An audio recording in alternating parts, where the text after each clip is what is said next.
Hello my Bandicoot and welcome back to the channel. Today's video we're going to be covering the second comic of the Crash Team Rumble series. This comic is Riperoo and Engine. I'm going to read the comic and discuss a little bit of lore as we go through it.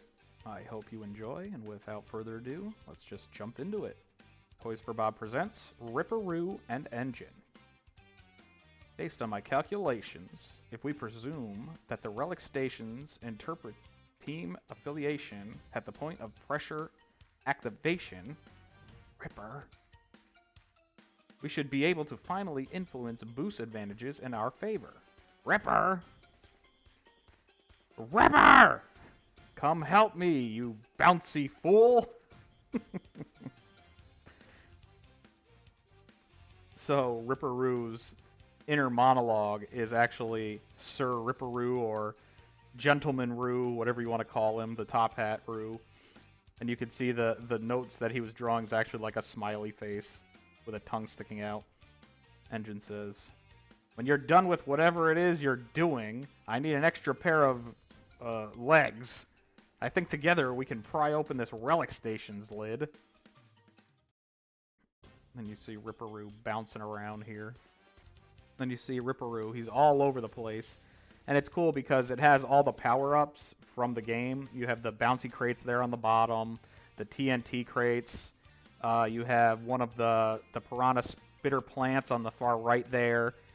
He's jumping on the green refrigerator down on the bottom. And then there's just the Wumpa station, or not the station, the Wumpa bank there. So it has a lot of the power-ups and obstacles and all sorts of stuff. And then you have Engine. He says, "If you're trying to resurrect my migraine, you've succeeded." And then it shows them again. "Okay, careful, you blue bozo. Let's not destroy another one." And I'm not 100% certain on this, but it kind of looks like Riperoo kicks Engine. So like Engine's holding something to pry open the station lid there, and it looks like Riperoo kicked him, which caused him to go flying, but it also popped it open. And he goes, "Sweet goodness! Please tell me that clang sound wasn't a new metal piece lodged in my head." And then we've got Riperoo. As he's like looking at it intently. Alright, now that we've pried it open, if the central spring is still intact, I can inject my brilliant mechanical malware. And then we have Riperoo's inner monologue again. "It's precisely what I suspected all along. The math is completely backwards. If we patch the core reactor, decrease the relic requirement..." Again, remember, this is all his inner monologue. "Stabilize the Mojo fuel line..." That I really like, bringing Mojo back into the series. So Mojo was in the Radical developed games, and it was in Crash on the Run, but Mojo has taken a back seat. So just the fact that Riperoo is talking about Mojo, timeline-wise, it either kind of sets it post-Radical, because they didn't really do the Mojo mutation stuff until the Radical games, or you could say that it being pre-Radical games, that Mojo was behind the scenes all along. So he says, "Stabilize the Mojo fuel line. Only reward to doctors. It should result in a 400% boost advantage, and matches will be perfectly balanced for us." It shows Riperoo looking at a microchip. And then it zooms out. And it shows what Riperoo is actually doing. His inner monologue made him sound all brainy and stuff. But Engine goes, "Wait, Ripper, what are you doing?" And it shows Riperoo. He just jammed a whole bunch of TNT into it. Boom! Big explosion. Or boom.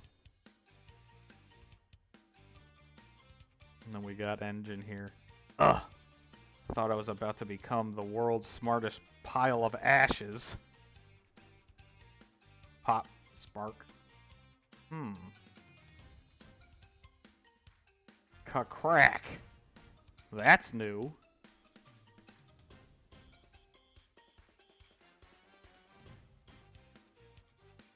And a portal opens up, and it says, Ripper, I think I see something. Someone. Womp, womp, womp, womp, womp, womp, womp. Well, well, someone forgot to invite me to the party.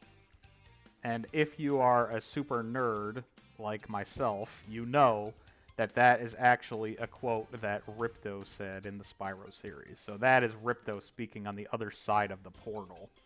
And that is the final panel of the second comic, Riperoo and Engine. So I really enjoyed, like I said, the inner monologue of Riperoo.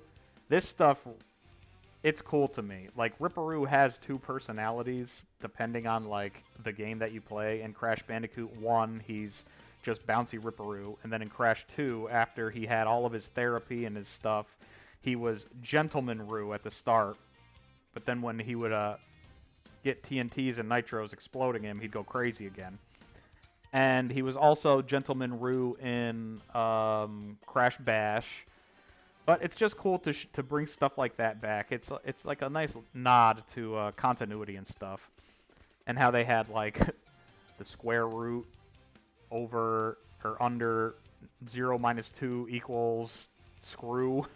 Just, like, funny stuff like that. So we got Engine and Riperoo hanging out. Gentleman Roo's back. They talk about Mojo. And they actually kind of give a reason as to why Spyro characters are going to show up in the game. Rather than them just appearing. They're opening... A portal's being opened up because of Riperoo and Engine's, you know, messing with the relic station. But, my Bandit crew, that is the end of the comic. I hope you enjoyed this video, and we will see you in the next one. Take care. Have a great night.